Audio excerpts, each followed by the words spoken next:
اللہ عز و جل اپنے کلام مقدس میں فرماتا ہے، بے شک اللہ کے نزدیک گنے ہوئے شمار کیے ہوئے جو مہینے ہیں وہ 12 ہیں، اور ان 12 مہینوں میں سے 4 حرمت والے مہینے ہیں، عزت والے مہینے ہیں، عظمت والے مہینے ہیں۔ وہ 4 مہینے کون سے ہیں؟ مسلسل ترتیب کے ساتھ ذوالقعدہ، ذوالحجہ اور محرم، اور 4تھا مہینہ رجب المرجب جس میں ہم اور آپ زندگی گزار رہے ہیں۔ رجب کا مہینہ آتے ہی اللہ کے نبی صلی اللہ تعالی علیہ وسلم یہ دعا فرمایا کرتے تھے، اللہم بارک لنا فی رجب و شعبان و بلغنا رمضان۔ سب کو یہ دعا بھی کرنی چاہیے۔ حضور اکرم صلی اللہ تعالی علیہ وسلم یوں عرض کرتے کہ اے اللہ، رجب اور شعبان میں تو ہمیں برکت عطا کر اور ہماری زندگی کو رمضان تک پہنچا دے۔ اب رجب آپ نے دیکھ لیا ہے تو اب کثرت سے یہ دعا کرو کہ مولا اس زندگی کا رمضان ہم سے جانے نہ پائے، رمضان تک ہماری سانسوں کو پہنچا دے۔ میرے عزیزوں، یہ عبادتوں کا موسم شروع ہو چکا ہے، اور سب جانتے ہیں رجب کے بعد پھر ہمارے ہاں مسلسل ایسی شب بیداریاں اور عبادت کے موسم نظر آنے لگتے ہیں۔ پھر شعبان بھی، اس میں رجب میں بڑی رات آتی ہے، شب معراج، اور اس کے بعد شعبان میں شب برات، پھر اسی طرح رمضان کا موسم بن جاتا ہے۔ تو اب یہ موسم بنانے کا وقت آ چکا ہے۔ بہت سارے لوگوں کا وہ شک بھی میں دور کرنا چاہتا ہوں کہ رمضان المبارکہ میں فضیلتوں کو آپ سنتے آئے ہیں، رمضان ایسا مہینہ، ویسا مہینہ، اتنی برکتوں والا، اتنی رحمتوں والا، لیکن بہت سارے لوگوں کے حالات چونکہ تو ہی رہتے رمضان میں ویسی ہی ہیں، انہوں کچھ بھی نہیں بدلے۔ تو اس میں رمضان کا قصور ہے کہ اس مہمان کا قصور ہے، اس انسان کا قصور ہے؟ وجہ یہ ہے کہ رمضان المبارکہ یقیناً اتنی برکتوں اور رحمتوں اور سعادتوں لے کر کے تو آتا ہے، لیکن تمہیں 2 مہینے پہلے سے کہا گیا تھا کہ فصل کے لیے تیاری کرو، تم نے بیج نہ بوئے، اپنی زمین کو صحیح کیا ہی نہیں، پھر رمضان میں جو بارش ہو رہی ہے اس کا فائدہ کیا ہے؟ روڈ پر 10 سال بھی بارش برسے وہاں پر کوئی فصل نہیں آئے گی، کیونکہ وہ زمین سخت ہے اور بیج بونے کے قابل بھی نہیں۔ رمضان المبارکہ میں رحمتوں کی جھماجھم بارش تو ہوتی ہے، لیکن دل اگر سخت ہے گناہوں سے تو اس بارش کا کیا اثر ہوگا اس پر؟ اسی لیے دلوں کی نرمی یہاں سے شروع کریں، رجب المرجب سے۔ اس کی راتوں میں اللہ رب العزت کو پکارے، مناجات کرے، عبادتوں کے لیے کچھ دن تو خاص کر۔ بہت دنیا میں ہم نے اپنے آپ کو ملوث کر رکھا ہے، کچھ راتیں اللہ رب العزت کی عبادت میں تو لگائے۔ رجب کے 3 دن آتے ہیں جس کے متعلق فرمایا گیا ہے ایام بیز میں بھی 13، 14، 15 یا 14، 15، 16 یہ جو تاریخیں آتی ہیں اس میں روزے رکھو۔ اس کی بھی بڑی فضیلت ہے کہ تم تیاریاں ابھی سے شروع کرو کہ رمضان المبارکہ میں اچھی فصل دیکھ سکے، ہمارے جسم کے اندر بدلاؤ آ سکے، ہمارے دل کے اندر انقلاب آ سکے۔ اور تیاری یہاں سے نہ کر کے صرف رمضان میں ہی امید لگائے بیٹھتا ہے تو میرے عزیزوں کچھ تو صفائی کی ضرورت ہوتی ہے۔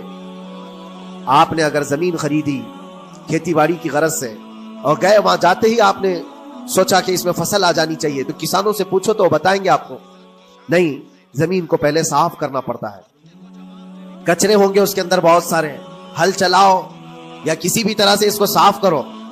صاف کرنے کے بعد پھر یہ بھی کسان کہتا ہے کہ زمین کو تھوڑا ڈھیلا کر دو، بڑے بڑے ڈھیلے ہوں تو اس کو توڑ دو اور مٹی نرم ہو جائے، اور اس کے بعد پھر کسان کہتا ہے تھوڑا پانی بھی چھڑکاؤ کرو، گیلی ہو جائے، تب جا کر کے تم اس پر بیج بو۔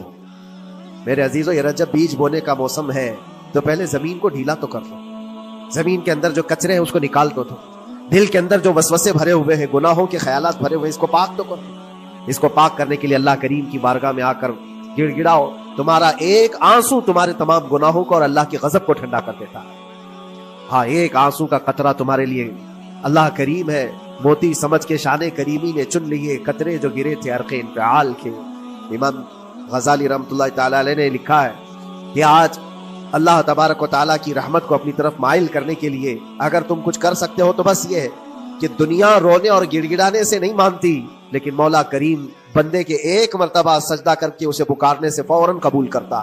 موسیٰ علیہ الصلوۃ والتسلیم اللہ تعالیٰ سے پوچھتے ہیں، مولا جب تیرے بندے تجھے پکارتے ہیں تو اس میں نیک لوگ بھی ہوتے ہیں اور گنہگار بھی ہوتے ہیں، تو کیا تو سب کی پکار کا جواب دیتا ہے؟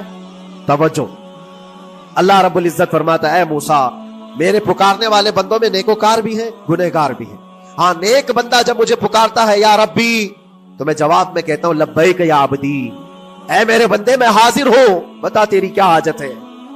پھر موسیٰ علیہ السلام پوچھتے ہیں کہ مولا یہ تو نیک بندہ جب پکارتا ہے تو تو کہتا ہے لبیک یا عبدی، اور جب گنہگار پکارتا ہے تب کیا کہتا ہے؟ رب تعالیٰ فرماتا ہے جب میرا گنہگار بندہ مجھے پکارتا ہے یا ربی تو میں اس کے جواب میں 70 بار لبیک یا عبدی کہتا ہوں. ایک بار پکارے 70 بار جواب. ایسا کیوں ہے؟ تو فرماتا ہے میرا رب نیکوکار کو اس کی نیکیوں پر بھروسہ ہے کہ اللہ معاف کرے، اور گنہگار کو صرف میری رحمت پر بھروسہ ہے. السلام علیکم ورحمۃ اللہ وبرکاتہ. دوستو اس ویڈیو کو آپ نے پورا دیکھا اور سنا. دوستو مفتی سلمان اظہری صاحب نے رجب مہینے کی فضیلت پر اور کنڈے کی نیاز پر بہت اچھا بیان کیا. اگر آپ نے اس ویڈیو کو اچھی طریقے سے بغیر اسکیپ کیے ہوئے دیکھا ہوگا تو آپ کو پتہ چل گیا ہوگا کہ کنڈے کی نیاز منانا کیسا ہے، کب کرنا چاہیے، کیوں کرنا چاہیے، اور کنڈے کی نیاز کرنا جائز ہے یا ناجائز. اگر آپ نے اس ویڈیو کو اچھی طریقے سے دیکھا ہوگا تو آپ کو سارا معاملہ سمجھ میں آ گیا ہوگا. دوستو رجب المرجب کا مہینہ بڑا مقدس مہینہ ہے، اور اس مہینے کی 22 تاریخ کو ہم اور آپ حضرت امام جعفر صادق کے نام سے فاتحہ خوانی کرتے ہیں، نیاز کرتے ہیں، جسے ہم اور آپ کنڈے کی نیاز بھی کہتے ہیں. لیکن دوستو کنڈے کی نیاز پر بہت سارے لوگ اعتراض کرتے ہیں کہ کنڈے کی نیاز منانا درست نہیں ہے. کچھ لوگ کہتے ہیں جائز ہے، کچھ لوگ کہتے ہیں ناجائز ہے. لیکن دوستو اس حوالے سے آپ نے اس ویڈیو کو دیکھا.